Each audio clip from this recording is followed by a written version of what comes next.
Okay. Good morning, Shalom. Good morning, Shalom, Boker Tov. Boker Good Tov. morning, Shalom, Boker Tov. We're going to continue with the Torah reading, the Parashah. We are reading in Parshah Vayishlach, and we are reading in Beresheet, and we left off on chapter 34. We read the first 10 verses. So we were reading about Jacob and his brother meeting, and how he prepared for that, how that went along, and now he went to the city of Shechem, and unfortunately, Dinah, the prince, Shechem, the son of Hamor, he raped Dinah. So that's a very sad part of the portion, and we're going to continue now that her father and her brother find out what happened, how they're going to react. So we're going to read that in the next part right here that we're going to continue. And then after that, Jacob goes up to Bethel, and we're going to read about the birth of Benjamin and Rachel passing away, and also Yitzhak passing away in this parsha. So a lot of serious things going on, of bad things. We're going to start with the blessing for the Torah portion, and then we'll get into it.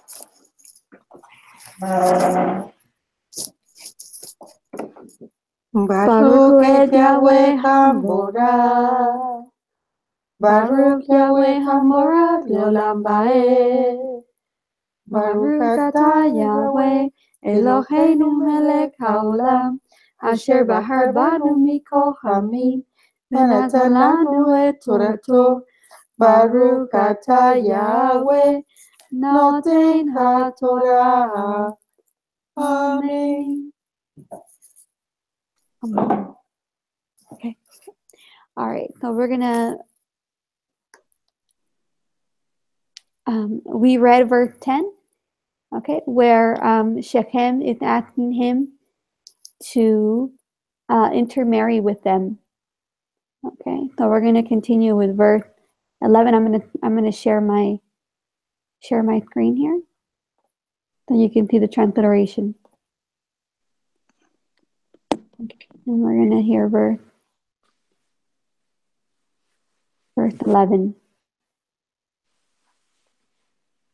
ויאמר שכם אל אביה ואל אחיה, אמצא חן בעיניכם, ואשר תאמרו אלי אתן. הרבו עלי מאוד מוהר ומתן ואתנה, כאשר תאמרו אלי, ותנו לי את הנערה לאישה. Okay. And Shechem said to her father and her brothers, "Let me find favor in your eyes, and whatever you say to me, I give. Ask of me a bride price and a gift ever so high, and I give according to what you say to me. But give me the girl for a wife." We're going to hear 13 through 17. It goes all together. So we're going to hear 13 through 17. ויענו בני יעקב את שכם ואת חמור אביו במרמה, וידברו אשר תימי את דינה אחותם, ויאמרו עליהם, לא נוכל לעשות הדבר הזה, לתת את אחותינו לאיש אשר לא עורלה, כי חרפה היא לנו. אך בזאת נאות לכם, אם תהיו כמונו, להימול לכם כל זכר, ונתנו את בנותינו לכם, ואת בנותיכם ניקח לנו, וישבנו איתכם, והיינו לעם אחד. ואם לא תשמעו אלינו להימול, ולקחנו את ביתנו והלכנו. Okay, so again, that was 13 through 17. But the sons of Jacob answered Shechem and Hamor his father, and spoke with deceit, because he had defiled Dinah their sister. And they said to them, "We are not able to do this matter, to give our sister to one who is uncircumcised, for that would be a reproach to us. Only on this condition would we agree to you, if you become as we are, to have every male of you circumcised. Then we shall give our daughter to you, and take your daughter to us, and we shall dwell with you, and shall become one people. But if you do not listen to us and be circumcised, we shall take our daughter and go. Okay, so first it appears to me like they're trying to cover up what they do with money. He's offering them a lot of money. What do you think? Oh, you can ask me for anything and I'll give you money. And then here we also have now her family, her brother, kind of tricking them in a way, telling them if you do this, then we will intermingle with you, marry you guys and everything. But they don't really intend to do it. So a bit serious. We're going to hear 18 and 19 together. And then we'll continue. ויתבו דבריהם בעיני חמור ובעיני שכם בן חמור.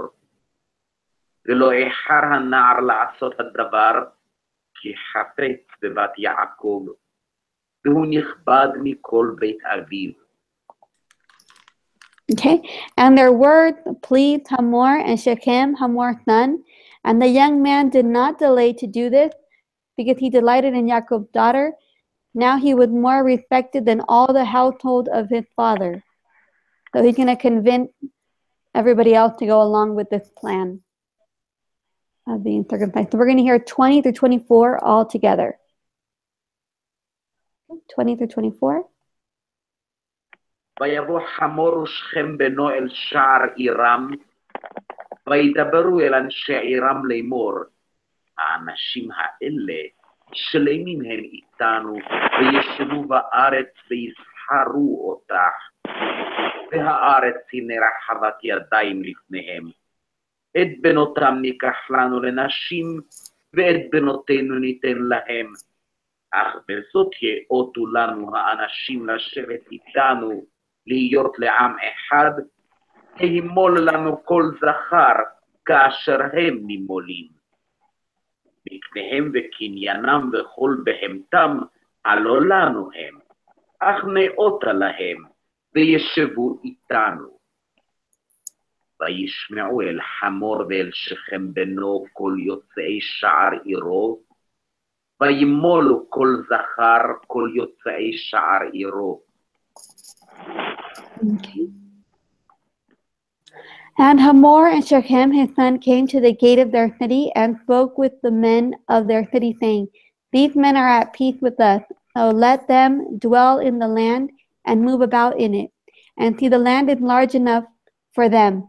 Let us take their daughters for us, for wives, and let them give them our daughters. Only on this condition would the men agree to dwell with us, to be one people. Every male according to us is circumcised, as they are circumcised. Their herds and their possessions and all their beasts, should they not be ours? Only let us agree with them, let them dwell with us. And all who went out of the gate of the city listened to Hamor and Shechem, his son, every male who was circumcised, all who went out of the gate of his city.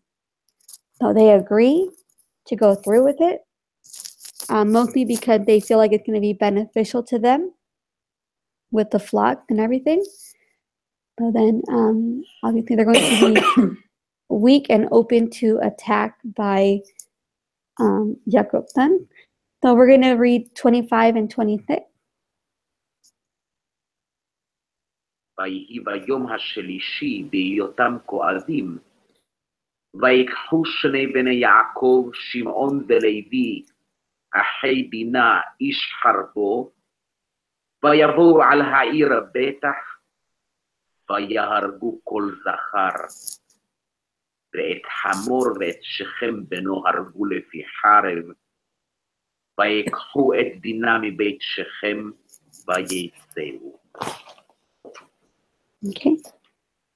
And it came to be on the third day, when they were in pain, that two of the sons of Jacob, Shimon and Levi, Dinah's brother, each took his sword and came boldly upon the city and killed all the males. And they killed Hamor and Shechem his son with the edge of the sword, and took Dinah from Shechem's house and went out. Okay, so they take revenge brutally, and they kill all the men of the city when they are weak and in pain. So now we're going to see how Jacob reacts to this. So we're going to read 25 through, sorry, we read 27 through 29.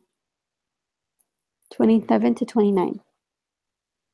בני יעקב באו על החללים ויבוזו העיר אשר טימאו אחותם.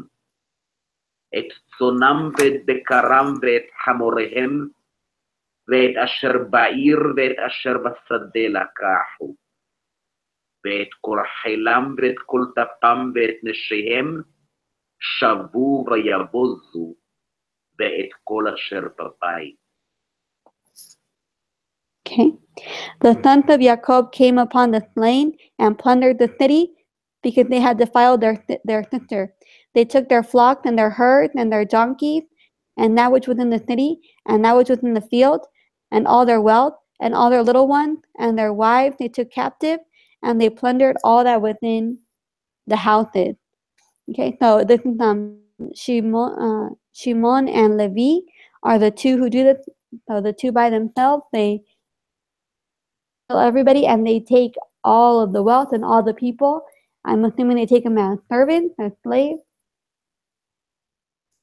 We're going to read the last two verses, 30 and 31. This is where Jacob talks to them. ויאמר יעקב אל שמעון ואל לוי, עכרתם אותי להבאישני ביושב הארץ, בכנעני ובפריזי, ואני מתי מספר, ונאספו עלי והיכוני, ונשמדתי אני וביתי. ויאמרו, החזונה יעשה את אחותינו? Okay. And Jacob said to Shimon and Levi, you have troubled me by making me a stench among the inhabitants of the land, among the Canaanites and the Perizzites. And I am few in number, and they shall gather themselves against me and shall smite me, and I shall be destroyed, my household and I. But they said, should he treat our sister like a whore? Okay, so Jacob is reproaching them that they have put the family in jeopardy, they have put them in danger, and we are small, and all around us we're surrounded by enemies, and now you've opened us up to our enemies coming against us. And I wanted to point out in Hebrew here the word lechashiveni, that you have made me smell. You made me to be offensive morally. You made me smell the other people to the nations around us. Very interesting. However, Abba had told them not to intermarry with the people of Canaan because of their customs, their pagan costumes that will entangle them with their idol worshiping. So it was prohibited to them to intermarry with, any one of the people in that area. Yeah. So the people could join Israel, but Israel could not mix and join with other people. Exactly. Yes. So one explanation that I heard that I liked was that they were saying that what these people did was wrong, right? So like what the prince did to Dinah was wrong, and then the people were guilty as well because they allowed it and they didn't do anything to stop it. So what they did was wrong, and they were also guilty. So there was definitely should have been justice. There should have been retribution. But the problem is the way Shimon and Levi went about it. So first making them all get circumcised, like they're going to be part of the tribe, and then going and killing them. So later on, when he's giving them the blessings, what he criticizes is their anger. He criticizes that Shimon and Levi were angry. He criticized their anger. So it's not necessarily that, yes, these people should have been punished, but it was the way that they went about doing it and their anger that was not necessarily in line, not correct. Good morning, Susan. Welcome. Welcome. And good morning, Noah. Good morning. Okay, so we're going to continue with chapter 35. Okay, so let me get the link up. Okay, right here. Does anybody else have a comment on chapter 34? Any other? No, I noticed that even though Jacob was concerned about the whole situation and all the enemies gathered together against them, however, Yahweh doesn't say anything in that respect. So, he doesn't make any comment or say anything to them, to the two brothers, or to Jacob in that regard.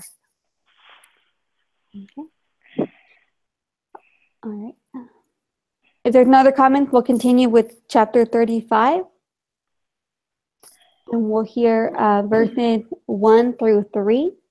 Okay, so now Jacob is worried about being open to attack, that people are going to come and revenge this town.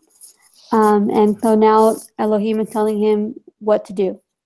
So we're going to read in chapter 35. Oh, let me share the transliteration. Give me 1 second.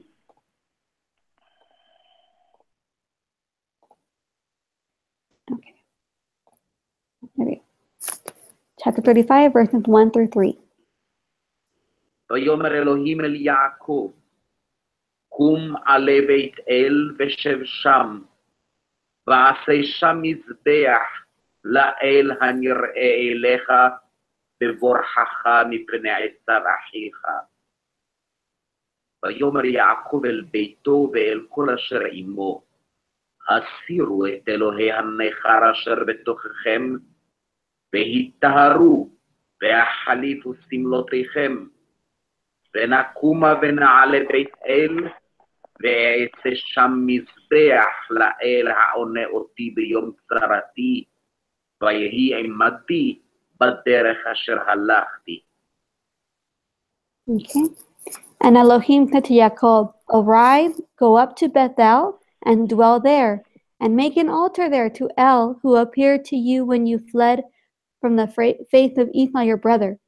And Jacob said to his household and to all who were with him, put away the foreign mighty ones that are among you, and cleanse yourselves and change your garments.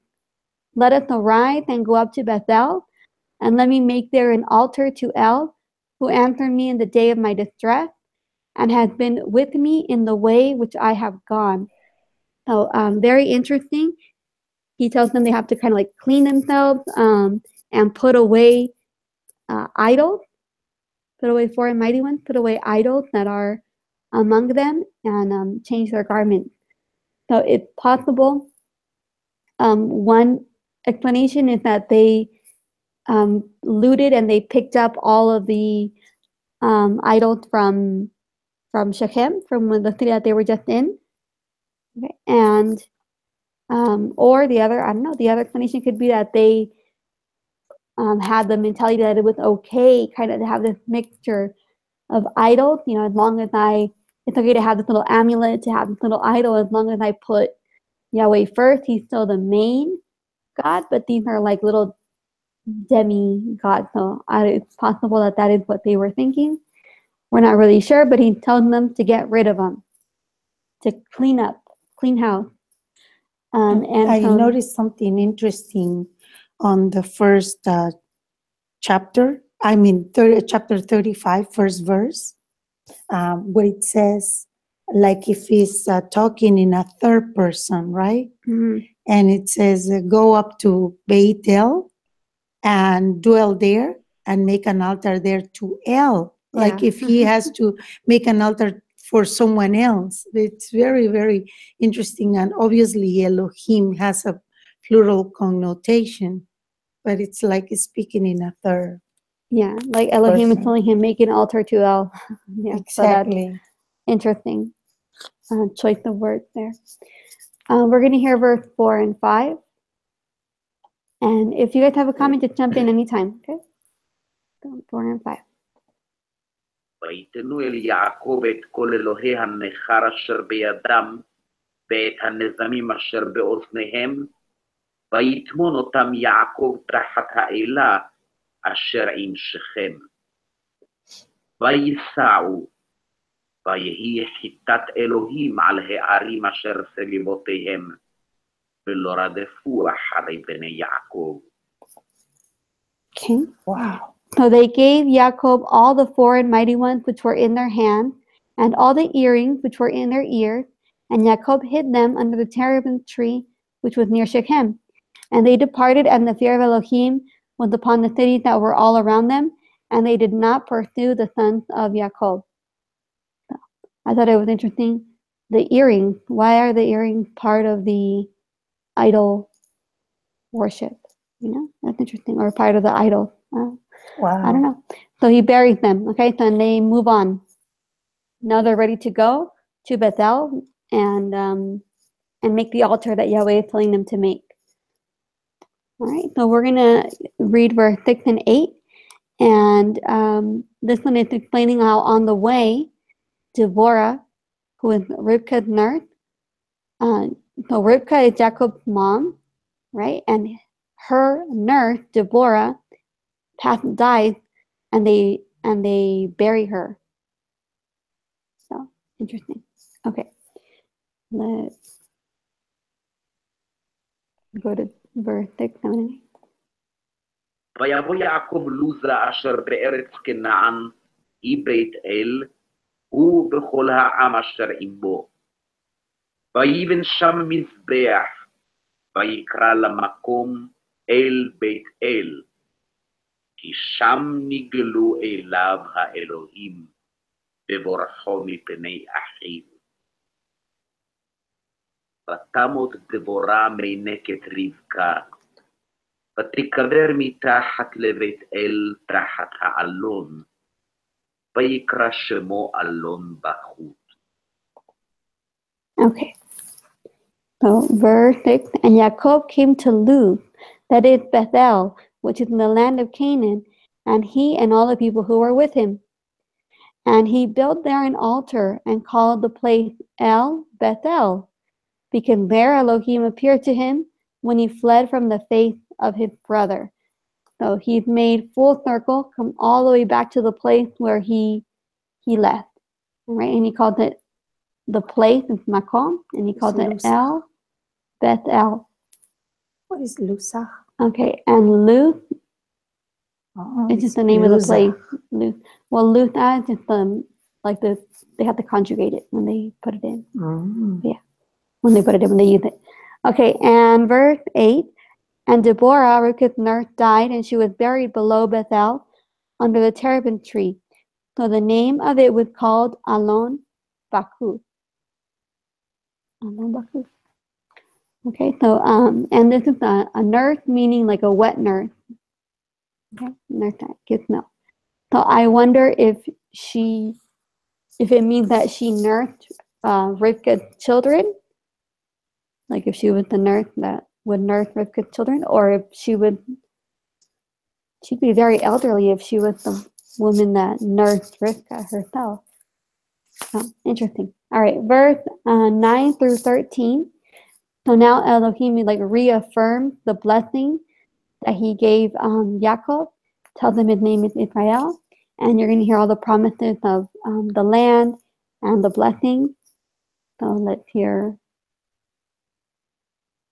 verses 9 through 13 are all going to go together.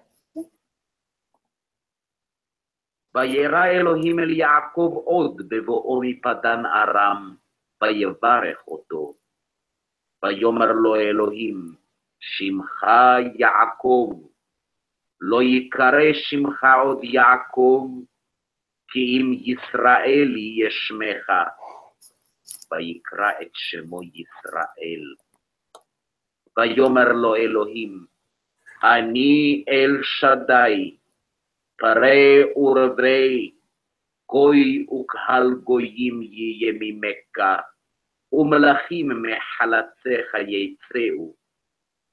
ואת הארץ אשר נתתי לאברהם וליצחק, לך אתננה, ולזרעך אחריך אתן את הארץ. ויעל מעליו אלוהים במקום אשר דיבר איתו. Okay. So 9 through 13. And Elohim appeared to Jacob again when he came from Padan Aram, and he blessed him. And Elohim said to him, Your name is Jacob. Your name is no longer called Jacob, but Yisrael is your name. So he called his name Yisrael. And Elohim said to him, I am El Shaddai. Ani El Shaddai. You heard that in the Hebrew? Ani El Shaddai. Bear fruit and increase. A nation and a company of nations shall be from you, and sovereigns come from your body. And the land which I gave Abraham and Yitzhak I give to you, and to your seed after you I give this land. And Elohim went up from him in the place where he had spoken to him. Very interesting, because it says Elohim went up from him, like if he had been there in person. It calls my attention the part where it says on verse 11, 35:11, be fruitful and multiply, a nation and a company of nations shall be thee. And it's saying Agoy ukal goyim. So a nation and a company of nations shall be of thee, and kings shall come out of thy loins.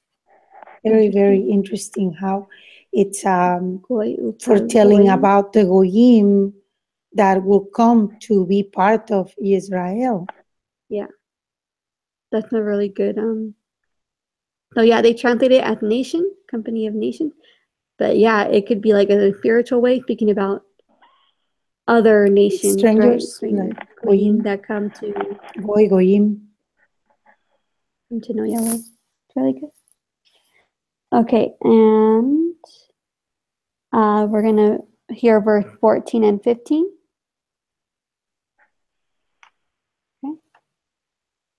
ויצב יעקב מצבה במקום אשר דיבר איתו, מצבת אבן. ויסך עליה נסך, ויצוק עליה שמן. ויקרא יעקב את שם המקום אשר דיבר איתו שם, אלוהים בית אל. Okay. I'm looking in the wrong place. Sorry. And Jacob set up a standing column in the place where he had spoken with him, a monument of stone. And he poured a drink offering on it, and he poured oil on it. And Jacob called the name of the place where Elohim spoke with him, Bethel. I have a comment here for the custom of setting a pillar of stone, put a drink offering, and dedicate it unto Yahweh.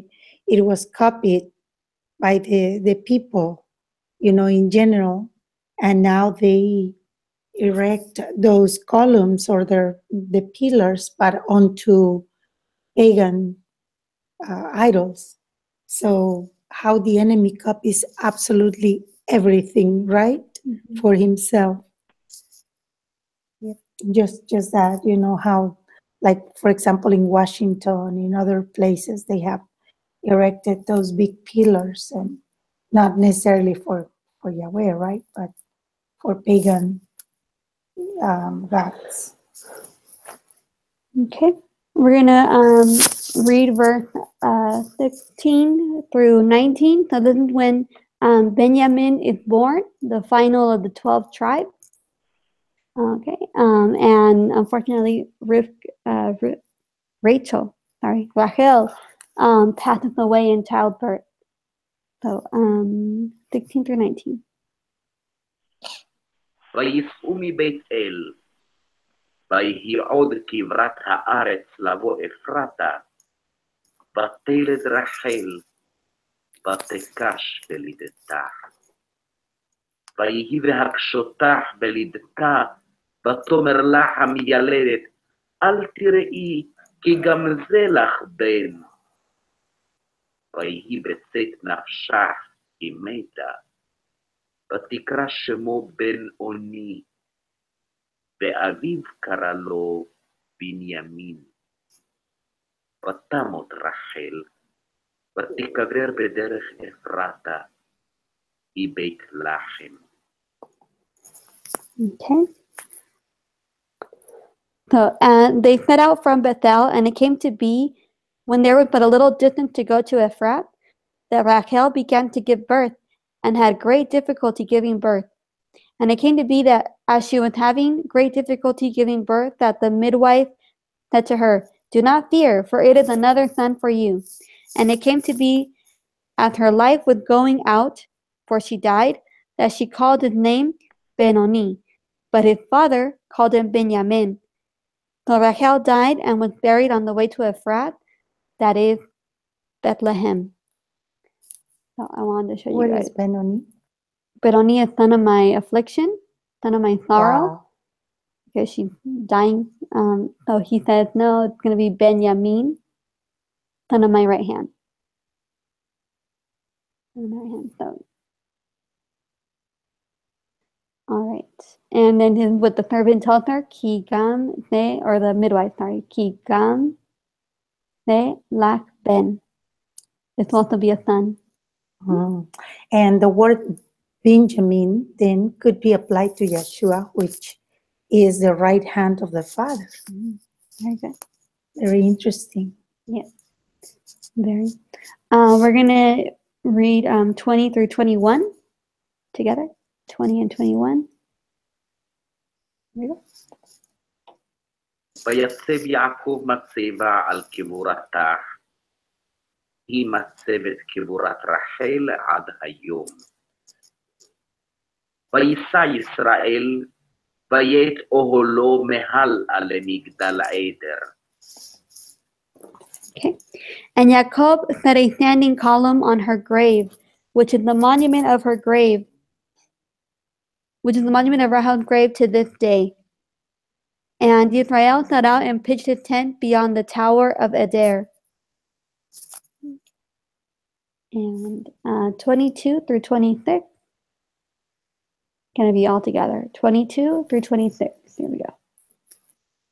ויהי בשכון ישראל בארץ ההיא, וילך ראובן, וישכב את בלהה פילגש אביו, וישמע ישראל. ויהיו בני יעקב 12, בני לאה, בכור יעקב, ראובן ושמעון ולוי ויהודה, ויששכר וזבולון. בני רחל, יוסף ובנימין, ובני בלהה שפחת רחל, דן ונפתלי, ובני זלפה שפחת לאה, גד ואשר. אלה בני יעקב אשר יולד לו בפדן ארם. Okay, so now that his family is complete, they're kind of giving a summary of everybody in the family. So let's see. And it came to be, I'm reading verse 22, and it came to be when Israel dwelt in that land that Reuben went and lay with Bilhah, his father's concubine, and Israel heard about it. Now the sons of Jacob were 12. The sons of Leah were Reuben, Jacob's firstborn, and Shimon, and Levi, and Yehudah, and Issachar, and Zebulun. The sons of Rachel were Joseph and Benjamin. The sons of Bilhah, Rachel's female servant, were Dan and Naphtali. The sons of Zophah, Leah's female servant, were Gad and Asher. These were the sons of Jacob who were born to him in Padan Aram. So going back to the Reuben sleeping with the Bilha. So a lot of commentators say that it doesn't mean that he literally slept with her, but that he interfered with his father's his private life by moving his bed to a different tent. I kind of think that if it says that he lay with her, that it's literally that he lay with her. That's kind of my view. I'm just letting you guys know what what the other thoughts are out there. But I think it literally means that he actually did it, especially because later on, when he blesses them, he still hasn't like forgiven this issue or forgotten it. So it's clearly something more serious than kind of being meddlesome or interfering. So then we have the list of all the children, and we are going to read the last part, 27 through 29, and then the final part of the parasha. 27. ויבוא יעקב אל יצחק אביו ממרא קריית הארבע חברון אשר גרשם אברהם ויצחק. ויהיו ימי יצחק 100 שנה ו80 שנה. ויגבה יצחק וימות. ויאסף אל עמיו זקן ושבע ימים. ויקברו אותו עשיו ויעקב בניו. Okay. 27. And Jacob came to his father Yitzhak at Mamre, or Kiryat Arba, that is Hebron, where Abraham and Yitzhak had dwelt. And the days of Yitzhak were 180 years. So Yitzhak breathed his last and died, and was gathered to his people, aged and satisfied of days. And his sons Esau and Jacob buried him. Very sad. We have the death and burial of Yitzhak. Yes, a great man died here. And also we see how Esau and Jacob buried him. So in a way, that means he came back to bury his father. Yeah. So they're together for that part, to bury their dad. Does anybody have any comments on chapter 35?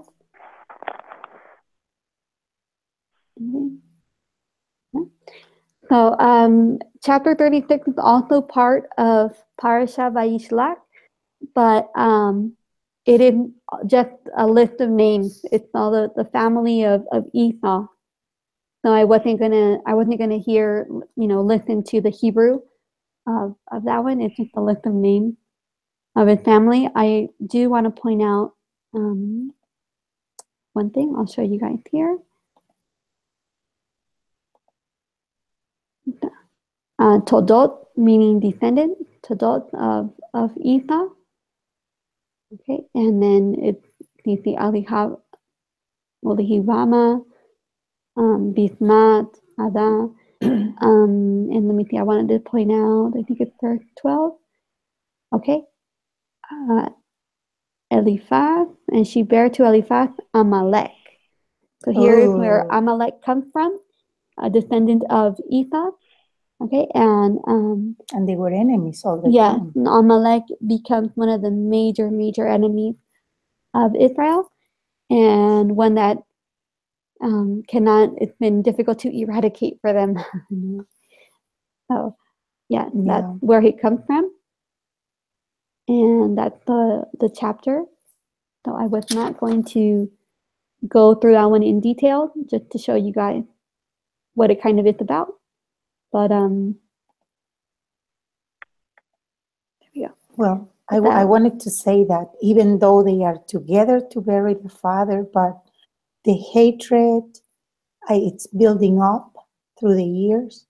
And we later on, notice that in the scriptures how these descendants of Esau, the Amalekites, are terrible enemies that come against the people of Israel in several instances, and how Abba even says that they're going to be their enemies forever. And then at the end, he himself is going to eradicate them. Very good. Yes. So I think when they're coming together, that's kind of a testament to the righteousness of their father, right? Like this man was so righteous that he merited to have both of his sons have peace long enough to bury him, right? So that was definitely, I think. So we're not going to go into chapter 36. If you want to on your own, you can read that. That is part of the parasha. I do have a last comment on this chapter. How it says that Esau married the women of Canaan, and that was a sore situation and a bitterness in the heart of Jacob and Rachel, and that it was very, very sad that he married these women that were idol worshippers, and how everything ended up on their, deterioration of the human aspect of this man, becoming idolater, just as their concubines. And that's the lesson applicable to us today. Abba says not to be unequally yoked with unbelievers. And the reason is because they will entangle you into serving their idols. Even one of the wisest men on the scriptures, which was Shlomo or Solomon, ended up worshiping idols because of the intermarriage with women that were serving other gods or idols. Yeah. I think another practical lesson, going back to the first part that we read, could be to, when you have like a problem with, or a situation, delicate situation you have to deal with, not to deal with it in anger, and to proceed cautiously so that you're not making any mistakes. So, and maybe seeking advice. If they had asked their dad, what should we do with Hamor and Shechem, instead of like you're going forward. And inquire of Elohim what to do on that matter, right? Mm-hmm. So, are there any other comments? Okay, if not, we'll close with the blessing. And then coming up will be the story of Joseph going down to Egypt. So that's looking forward to that. That looks very interesting. All right. I just want to say thanks to Yanai and Lilia for this study. That is thank you. Awesome.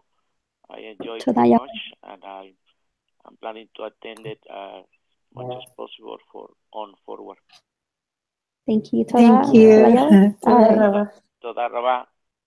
Okay, let's say the blessing, right? Baruch atah Yahweh, Eloheinu melech haolam, asher natan lanu Torah emet, v'chayei olam natan b'tochenu. Baruch atah Yahweh, noten haTorah. Amen. All right. Shalom, Shabbat Shalom to everyone. Yes, Have a Friday. wonderful Shalom. Shabbat Shalom. Shabbat Shalom. And be a light of this world and the salt of this earth. Shalom, Shalom. Blessings to everyone. Bye. Love you. Bye. Shalom, Susan. Shalom.